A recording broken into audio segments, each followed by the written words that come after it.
Good morning, I'm Brian Reagan, this is Hi, Kelly. And we come to you on this Wednesday morning from John 17, verses 19 through 21, Tyler. And for their sakes I sanctify myself, that they also may be sanctified by the truth.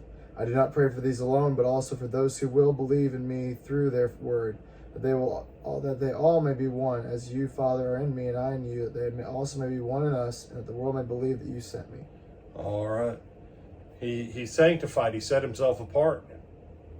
He committed himself to holiness so that his followers could be holy. Jesus leads us where he wants us to go. Okay? Don't miss that. Jesus never asks anything of you that he himself hasn't already gone through.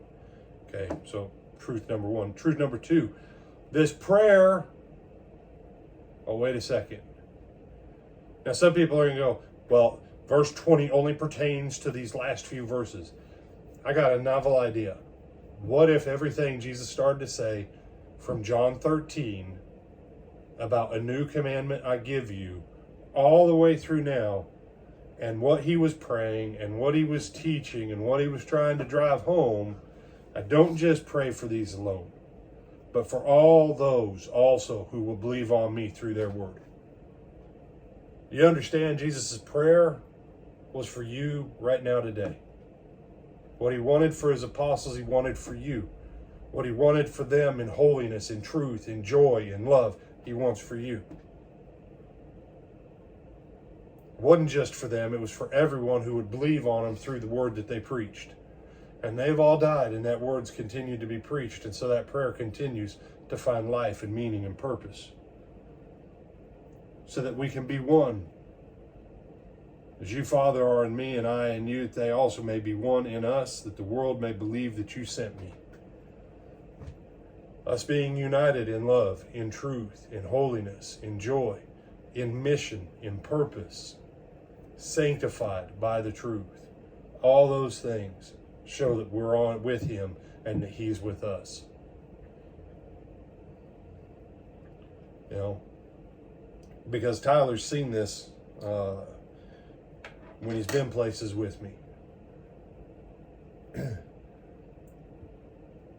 How many times where we've been someplace, Tyler, that I see someone with an EGA or they see me wearing an EGA, that there's any separation between us? You say, EGA? Eagle, globe, and anchor. As soon as someone sees that, what'd you do? Semper Fi, hoorah. Right? Right? Some guys bark, some guys say hoorah, some guys say Semper Fi. And we go, so what'd you do? And they name some MOS. Then I'm like, okay, what are those numbers? Right? Because the only MOSs that infantry guys know is other infantry. Right? And then they look at me and they go, what were you? And I go, oh, I was a 31. And they're like, oh, 331, machine gunner. Oh. And say, oh, see, now there's no division. They're my brothers. I don't care if they're girls. They're my brothers. Kind of like brethren in church that we just talked about a couple weeks ago, whenever that was. That's it. Brethren and sisterin. Right? Brothers. You're not being excluded. When you understand the meaning of brotherhood, you get over gender issues. Why? Why is it that way?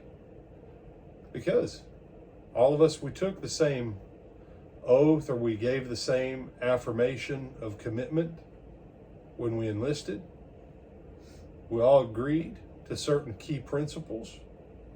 We went through some very similar core training, and we all have a unifying identity.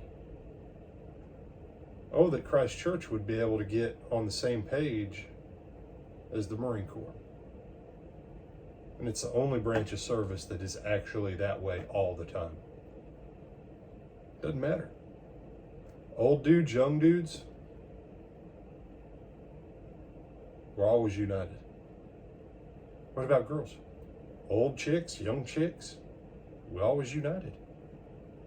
Did you just identify yourself with chicks? Yeah, if they're my sister Marines. I don't care. Why?